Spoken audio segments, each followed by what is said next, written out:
Je, ulikuwa unajua kwamba kila neno unalosema, kila hatua unayochukua na kila chakula unachokula kinaweza kuvutia au kuzuia baraka katika maisha yako? Ulikuwa unalijua hilo? Sasa basi naomba unitegee sikio lako kwa makini zaidi. Mwisho wa mwaka ni muda wa kureset au muda wa kuanza upya katika kila kitu. Ni nafasi ya kuachilia mabaya, kusafisha nafsi na kuunda mzunguko mpya wa baraka maishani.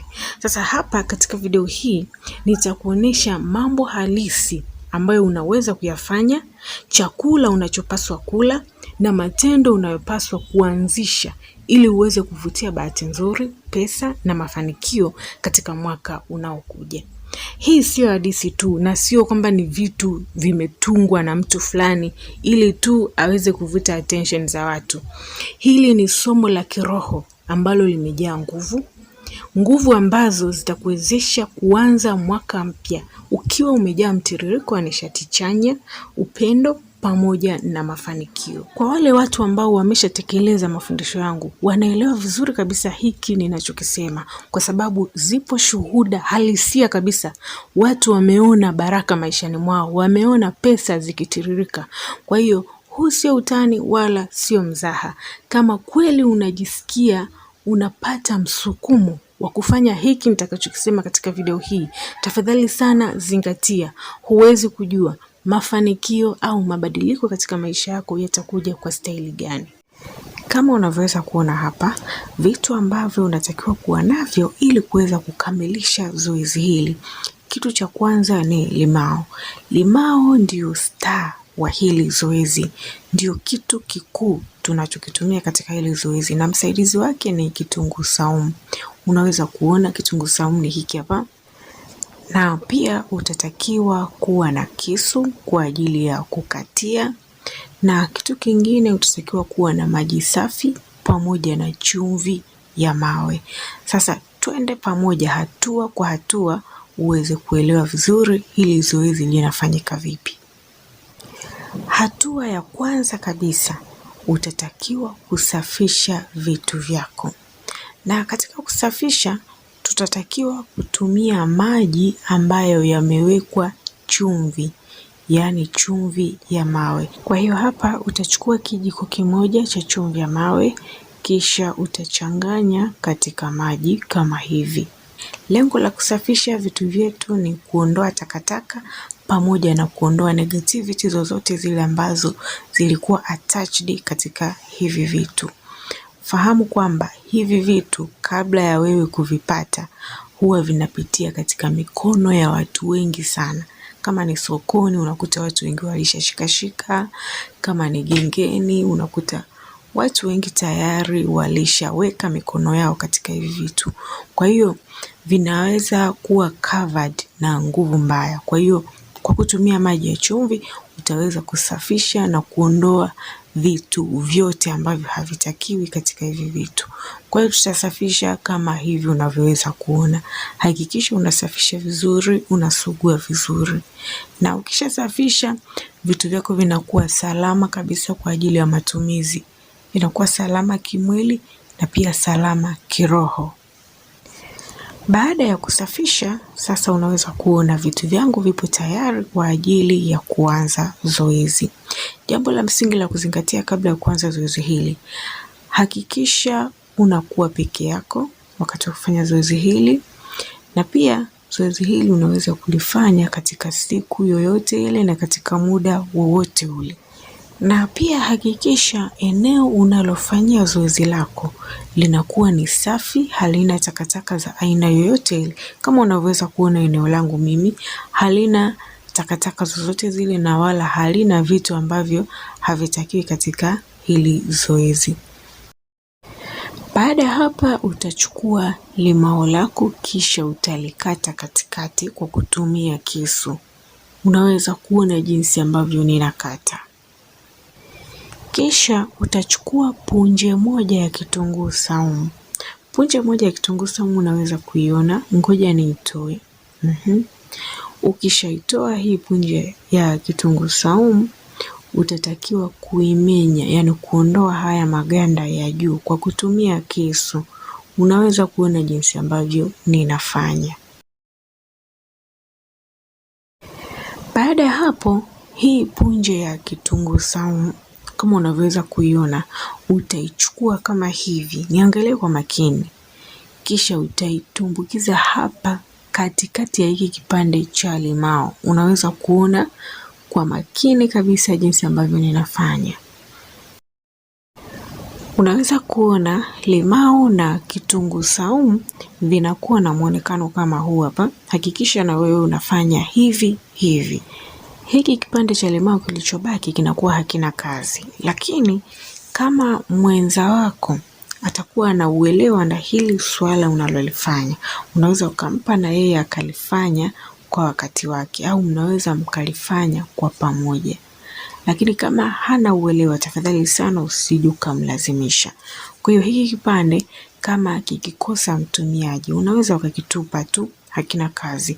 Wewe utatumia kipande hiki kimoja tu. Okay, sasa tunaendelea na zoezi letu. Hiki kipande cha limao pamoja na kitunguu saumu utatakiwa kukizungusha mwilini mwako. Yaani namaanisha mwili mzima, kwa mtindo wa kusugua huku unazungusha. Unaweza kuona jinsi ambavyo mimi ninafanya hapa. Sasa utatakiwa kujisugua mwili mzima, huku kipande cha kitunguu saumu kikiwa katikati ya limao. Na wakati unajisugua mwilini mwako, utatakiwa kujitamkia maneno positive, maneno chanya, maneno yenye nguvu dhidi yako. Ngoja nikupe mfano. Unaweza ukawa unatamka hivi: kwa jinsi ambavyo ninazungusha limao hili pamoja na kitunguu saumu katika mwili wangu, ndivyo ambavyo ninaondoa nguvu mbaya, nyota yangu inang'ara, mambo mabaya yote yanaachana na mimi, mambo mazuri yananifuata, pesa zinanifuata, utajiri unanifuata, mafanikio yananifuata, biashara zangu zinafanikiwa kuanzia sasa. Kuanzia leo hakuna mtu atakaye nikataa tena. Nyota yangu itang'ara kila nitakapokwenda. Unaweza kuona jinsi ambavyo nimekupa mfano wa maneno kama hayo. Sasa wewe unaweza ukatamka maneno mengi kadiri uwezavyo, ili mradi tu yawe ni maneno positive, yawe ni maneno yenye nguvu. Unaweza kutamka maneno mengi kadiri uwezavyo, na kwa jinsi ambavyo utakuwa unatamka hayo maneno, ndivyo ambavyo hiyo nguvu inakuwa attached mwilini wako, na nguvu mbaya ndivyo ambavyo inakuwa inaachana na mwili wako. Ukishamaliza kujisugua mwili mzima, utatakiwa kuandaa chombo ambacho ni transparent. Ninaposema transparent, ninamaanisha ni chombo ambacho kina uwezo wa kuonesha kitu kilichomo ndani. Unaweza kutumia kama hiki cha kwangu, au unaweza ukatumia glass au bakuli. Lolote lile, ili mradi tu liwe na uwezo wa kuonesha kitu kilichomo ndani. Kisha hiki kipande cha limao ambacho ulikuwa unatumia kujisugulia mwilini mwako, utaliweka hapa katika hiki chombo chako. Unaweza kuona kama hivi, yani hakikisha unafanya kama ninavyokuelekeza. Baada ya kuliweka hapa hili limao, huku pembeni utatakiwa kunyunyiza chumvi ya mawe kama hivi unavyoweza kuona. Ni chumvi ya mawe kiasi tu, sio nyingi sana. Baada ya hapo utatakiwa kuliacha hili limao pamoja na kitunguu chake litakaa katika hiki chombo mpaka pale ambapo litakauka kabisa, yani litakuwa gumu. Kwa hiyo hapo hakuna muda maalum, itategemeana wewe na mazingira yako. Kwa hiyo utaliacha hili limao likae humu mpaka pale ambapo litakauka.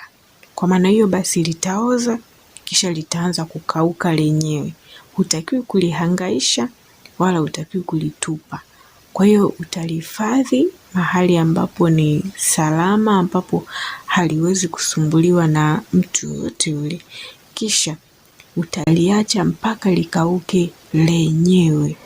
Kukauka kwa limao ni ishara ya kuteketezwa kwa nguvu zote mbaya ambazo zilikuwa zimeutawala mwili wako.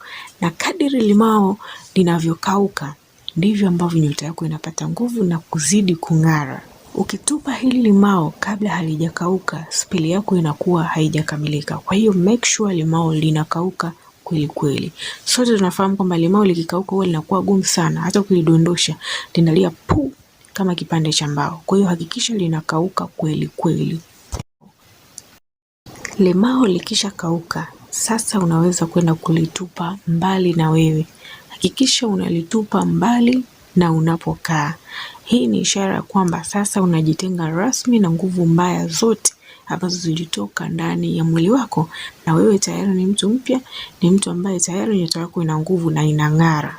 Ukilitupa karibu na wewe, zile nguvu zinawezekana kuja kukurudia tena. Kwa hiyo make sure unalitupa mbali kabisa. Na wakati unalitupa unaweza kutamka maneno ya kwamba kuanzia leo ninajitenga na nguvu zote mbaya ambazo zilikuwa zimeutawala mwili wangu. Kisha unalitupa. Unaweza kwenda kulitupa mtoni, baharini, msituni au mahali ambapo ni mbali na makazi yako, popote pale. Au unaweza kwenda kulitupa dampo la mbali kabisa na unapokaa. Vipo vyakula ambavyo ukila mwanzoni mwa mwaka unavutia bahati nzuri ya pesa na mafanikio maishani mwako. Hivi ni vyakula vya asili na vyakula vyenye afya.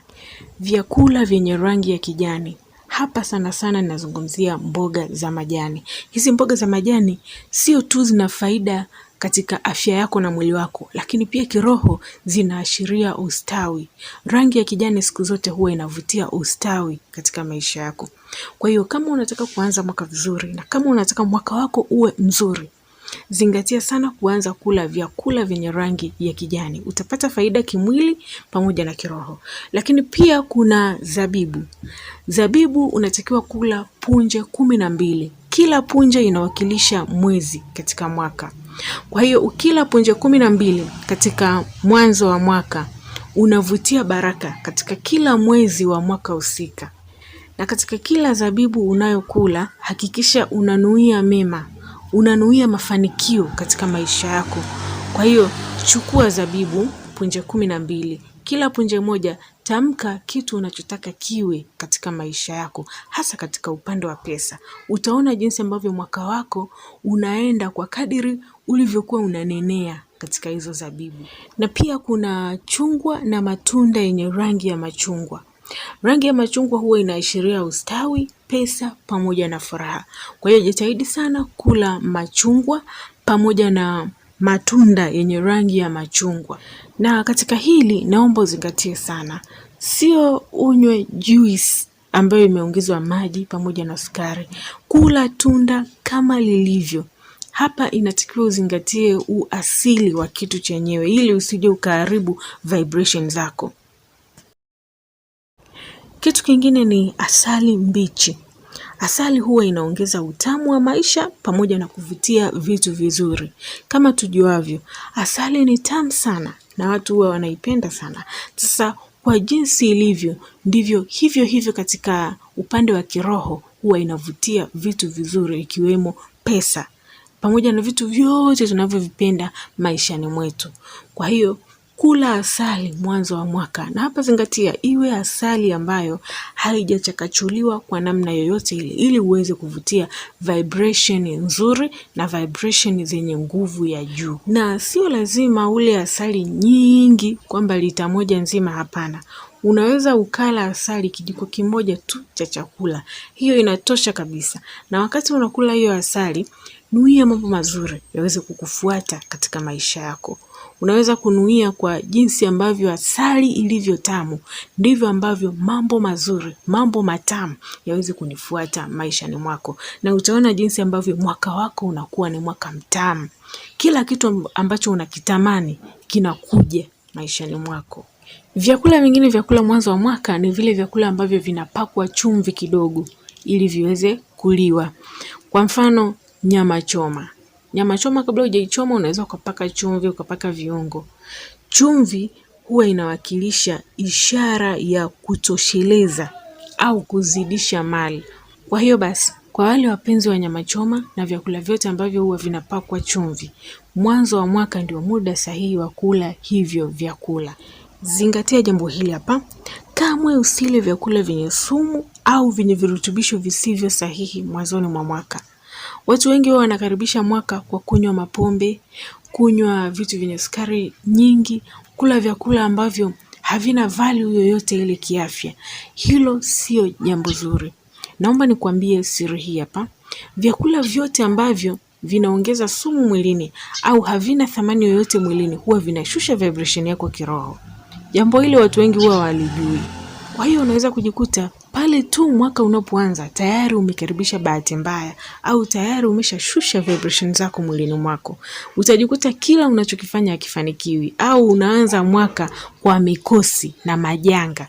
Unaanza kusema huu mwaka sio mzuri, huu mwaka ni mbaya. Kumbe ni wewe mwenyewe umekaribisha nguvu mbaya. Umeanza na nguvu mbaya mwanzo wa mwaka. Na naomba nisisitize, pombe, epuka sana pombe. Pombe inachangia sana katika kushusha vibration zako za mwili. Tumeshazoea na tumeshakariri kwamba hapa duniani dini nyingi zinakataza usinywe pombe kutokana na madhara yanayotokana na baada ya kunywa pombe. Mtu unaweza ukatukana, unaweza ukafanya vitu vibaya, ukaumiza watu na ukajikuta unatenda dhambi. Lakini kuna siri moja ambayo watu huwa wanafichwa. Tukiachana na hayo yote ya kufanya vitu vibaya au vitu vingine, kiroho zaidi, nguvu zako za ndani au tuseme nyota yako inafifia unapokunywa pombe. Haijalishi unalewa au haulewi. Kuna wale watu wanasema nakunywa kwa kiasi, sifanyi fujo yoyote, simtukani mtu, lakini tambua kwamba tayari umeshaathiri nguvu zako za ndani. Utajikuta kila unachokifanya hakifanikiwi kutokana na kwamba umeshusha vibration zako za ndani. Kwa hiyo kabla madhara ya pombe ya kimwili hayajajitokeza, tayari kiroho unaathirika. Wale wapenzi wa pombe mtanisamee kidogo, lakini ukweli ni lazima niwaambie. Na pia yapo matendo ambayo unatakiwa kuyafanya katika mwanzo wa mwaka ili uweze kuvutia bahati nzuri maishani. Jambo la kwanza ni kusafisha nyumba yako. Ondoa vitu vyote visivyohitajika. Ondoa takataka au vitu vyote ambavyo havitumiki tena. Kuna watu wana tabia ya kuhifadhi vitu ambavyo havitumiki tena na wala hajui atavitumia lini, lakini vimejaa tu ndani ya nyumba. Naomba nikwambie, kitu chochote kile ambacho hakitumiki ndani ya nyumba yako, ukiendelea kukihifadhi, kinaleta nguvu mbaya au tunasema negative energy. Naweza ikawa ni jiko la mwaka juzi, kiti kilivunjika miaka 5 iliyopita, wewe umekiweka tu ndani. Kwa kukiangalia unasema tu, ili si jiko tu, halina maana yoyote, lakini kiroho linakuletea nguvu mbaya. Wewe mwenyewe huwezi kujua, lakini naomba nikwambie, siku ambayo wewe mwenyewe utaamua ngoja nitoe hili jiko, ndipo utagundua kwamba kumbe kuna nguvu isiyofaa ulikuwa umeishikilia ndani ya nyumba yako. Utaanza kuona jinsi ambavyo energy nzuri inaanza kuflow ndani ya nyumba yako. Bahati nzuri inaanza kukufuata. Mambo yote ambayo yalikuwa yanakwama yanaanza kufunguka. Nyumba safi yenye hewa safi huwa inaleta mtiririko wa nishati nzuri. Kwa hiyo mwanzo wa mwaka hakikisha unasafisha kila kitu. Choma moto nguo ambazo zitumii au gawa zile ambazo zinafaa kugawiwa. Kitu kingine, tangaza malengo yako au tunasema weka affirmations. Andika malengo yako ya mwaka. Huwa ninawaambia hivi, kuna nguvu kubwa sana katika kuandika. Wakati unaandika, kuna nguvu ya ziada unaiweka pale katika maandishi yako. Na nguvu hiyo huwa haipotei kiroho. Andika malengo yako ya mwaka ya kifedha, kiafya, mahusiano pamoja na maendeleo yako binafsi. Pia mwanzo wa mwaka ni kipindi kizuri sana cha kujisafisha kiroho. Make sure unaingia nyota yako ikiwa safi. Hapo ndipo mambo yako yatakunyokea. Kila kitu unachoshika kinafanikiwa. Na kumbuka kwamba hii ni channel kwa ajili ya watu ambao wana kiu ya kupata mafanikio. Kwa hiyo kama ukijikuta umeingia katika channel hii na unatazama hii video, fahamu kwamba hujaja hapa kwa bahati mbaya. Ulimwengu umekuleta hapa na umekuja hapa kwa kusudi maalum. Tambua kwamba wewe kuanzia sasa wewe ni mtu mwenye mafanikio. Na katika channel hii huwa tuna utaratibu wa kujitamkia maneno yenye nguvu. Maneno yenye nguvu ni maneno ya kujitamkia ushindi, ni maneno ya kujinenea mambo mazuri katika maisha yako. Kwa hiyo unaweza kuandika neno lolote lile katika sehemu ya comment hapo chini. Andika neno lolote lile la ushindi dhidi yako, na kwa jinsi ambavyo unaandika ndivyo ambavyo ulimwengu una respond kwako. Tulishajifunza nguvu ya kuandika. Unapoandika unatengeneza nishati kwa ulimwengu. Naomba nikukumbushe, kwa wewe ambaye ulikuwa bado hujasubscribe channel hii, hakikisha una subscribe ili usije kupitwa na video zetu nyingine zinazofuata. Na pia ninapatikana Facebook kwa jina hili la Nguvu za Universe. Nina page na pia nina group huko Facebook linajulikana kwa jina la Siri za Universe. Unaweza kunifollow na unaweza kujoin hilo group ili uzidi kujifunza zaidi. Asante sana.